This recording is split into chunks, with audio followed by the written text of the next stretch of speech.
The rifle lay heavy in her hands, its metal worn and its barrel, mocked by almost everyone who saw it.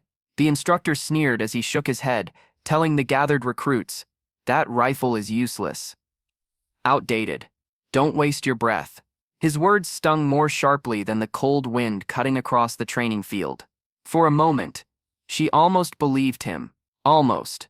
But then she tightened her grip and thought of every night she had spent alone, whispering to herself that she was more than the world believed. Before I tell you what happened next, tell me in the comments where you're watching from. I love knowing who's listening. Her name was Elena, and she was not the kind who drew attention in a crowd. Quiet, deliberate, and burdened with doubts that sometimes felt heavier than her gear. Yet in her chest, a stubborn fire burned, the kind no sneer could extinguish.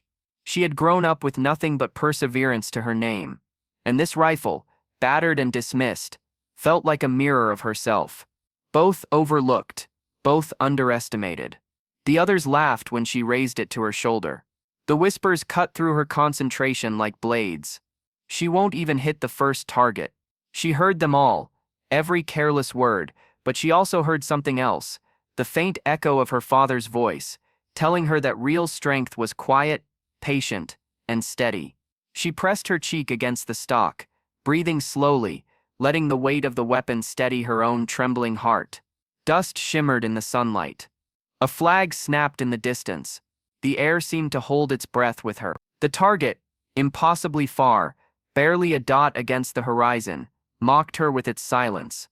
3,259 yards. No one believed it could be done, not with that rifle, not by her. Even she questioned herself in that fleeting moment. Was she chasing pride? Was this defiance worth the ridicule, if she failed?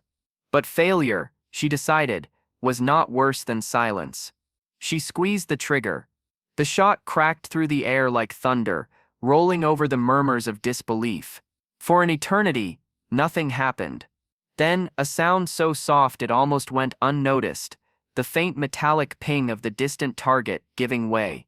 The stillness that followed was louder than any cheer. For a second, the world froze, and then it erupted. Gasps, shouts, stunned applause. Even those who had mocked her were on their feet, straining to see the impossible confirmed. Elena lowered the rifle, her hands trembling, her heart racing. The instructor who had called her weapon useless stood speechless, his pride dissolving into the silence he couldn't control. She should have felt triumph. She should have basked in victory. But instead, she felt something deeper, a quiet ache that reminded her why she pulled the trigger. It wasn't to silence him, or them. It was to silence the voice inside herself that still sometimes whispered she wasn't enough. Moral weight hung in the air. Was it justice to humiliate the one who humiliated her?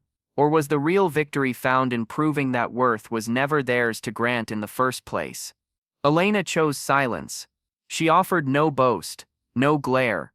She only set the rifle down with a tenderness that spoke louder than any words. The crowd's respect was hers now, not because she demanded it, but because she earned it.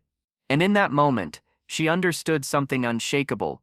Tools, like people, are not defined by those who dismiss them. They are defined by what they endure and what they become.